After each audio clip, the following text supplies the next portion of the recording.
بسم اللہ الرحمن الرحیم۔ طلباء آفیشل کے ناظرین السلام علیکم ورحمۃ اللہ وبرکاتہ۔ ادریس علیہ السلام کو خنوع بھی کہتے ہیں۔ جب حضرت ادریس علیہ السلام سنشاور کو پہنچے تو اللہ تعالیٰ نے ان کو نبوت سے سرفراز کیا۔ تب انہوں نے شریر اور مفسدوں کو راہ ہدایت کی تبلیغ شروع کی، مگر مفسدوں نے ان کی کوئی بات نہ سنی اور حضرت آدم علیہ السلام اور شیس علیہ السلام کی شریعت کے مخالف رہے، مگر ایک چھوٹی سی جماعت مشرف با اسلام ہو گئی۔ پھر حضرت ادریس علیہ السلام نے وہاں سے ہجرت کا ارادہ کیا اور اپنے تابعداروں کو بھی ہجرت کی تلقین کی۔ یہ بابل میں رہتے تھے۔ بابل دجلہ اور فرات کی نہروں سے سرسبز اور شاداب تھا۔ بابل عراق کا مشہور شہر تھا جو فنا ہو گیا۔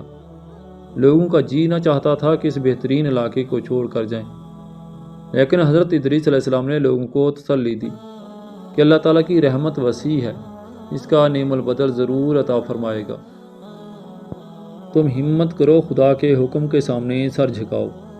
جب مسلمان اس بات پر راضی ہو گئے تو حضرت ادریس علیہ السلام بمائے ان مسلمانوں کے مصر کی طرف روانہ ہو گئے۔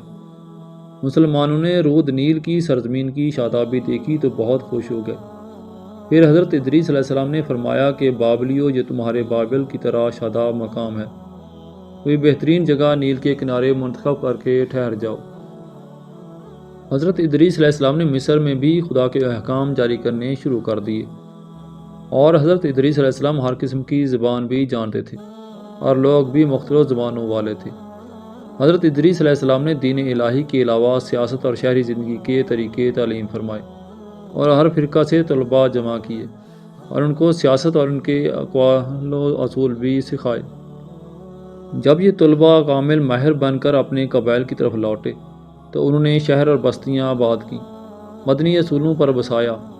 ان شہروں کی تعداد کم و بیش 200 کے قریب تھی، اور ان طلباء کو دوسرے علوم کی بھی تعلیم دی، جس میں علم حکمت جیسے علوم بھی شامل ہیں، اور مختلف گروہوں اور امتوں کے لیے بھی ان کے مناسب حال قوانین و قواعد مقرر فرمائے۔ تمام ملک کو 4 حصوں میں تقسیم کر کے ہر حصہ میں ایک حاکم مقرر کیا جو اسی حصہ کی سیاست ملوکیت کا ذمہ دار قرار پایا۔ تمام قوانین سے مقدم شریعت کا وہ قانون رہے گا جس کی تعلیم وحی الہی کے ذریعے میں نے تم کو دی ہے۔ خدا کی ہستی اور اس کی توحید پر ایمان لانا، صرف خالق کائنات کی پرستش کرنا، آخرت کے عذاب سے خلاصی کے لیے اعمال صالح کو ڈھال بنانا، دنیا سے بے التفاتی اور تمام امور میں عدل و انصاف کو پیش نظر رکھنا، مقررہ طریقہ پر عبادت الہی کرنا، ایام بیض کی روزے رکھنا، دشمنان اسلام سے جہاد کرنا، زکوٰۃ ادا کرنا، طہارت سے رہنا، کتے اور سور سے اجتناب کرنا، ہر نشہ آور چیز سے پرہیز کرنا۔ حضرت ادریس علیہ السلام کی تعلیم کا یہ لب لباب تھا۔ حضرت ادریس علیہ السلام نے اپنی امت کو یہ بھی بتایا تھا کہ میری طرح اس عالم میں دینی و دنیاوی اصلاح کے لیے بہت سے انبیاء تشریف لائیں گے۔ وہ ہر ایک بری عادت سے بری اور پاک ہوں گے، ستائش و فضائل میں کامل ہوں گے، مستجابات و دعوات ہوں گے۔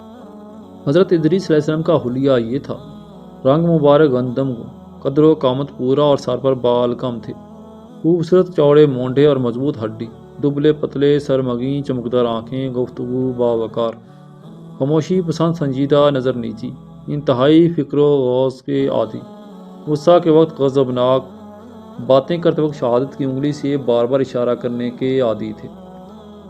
حضرت ادریس علیہ السلام کے بہت سے پند و نصاح اور آداب و اخلاق کے جملے مشہور ہیں۔ وہ مختلف زبانوں میں ضرب المثل ہیں اور رموز و اسرار بھی ہیں، اور فرمایا: خدا کی یاد اور عمل صالح کے لیے خلوص نیت شرط ہے، اور نہ جھوٹی قسمیں کھاؤ، اور نہ اللہ تعالیٰ کے نام کو قسموں کے لیے تختہ مشق بناؤ، اور نہ جھوٹوں کو قسموں کے لیے آمادہ کرو، کیونکہ پھر تم بھی شریک گناہ ہو جاؤ گے۔ اور ذلیل پیشوں کو نہ اختیار کرو، شریعت کے پابند بادشاہوں کی اطاعت کرو، اور اپنے بڑوں کے سامنے پست رہو، اور ہر وقت حمد الہی سے زبان کو تر رکھو، اور دوسروں کی عیش و خوشی پر حسد نہ کرو۔ اور حضرت ادریس علیہ السلام نے بندگان خدا کو پہلے سے طوفان نوح کی اطلاع دے کر ڈرایا اور فرمایا کہ ایک آسمانی آفت آنے والی ہے جو زمین کو آگ اور پانی میں لپیٹ رہی ہے۔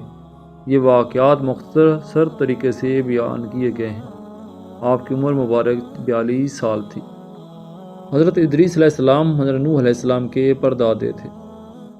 وجہ کثرت درس صوف آسمانی کے وہ صدیق نبی تھے، بہت برگزیدہ، اس لیے ان کے بارے میں فرمایا وَرَفَعْنَاهُ مَكَانًا عَلِيًّا۔ اس کے معنی اکثر مفسرین کے نزدیک یہ ہیں کہ ان کو بلند مرتبہ پر فیض کیا۔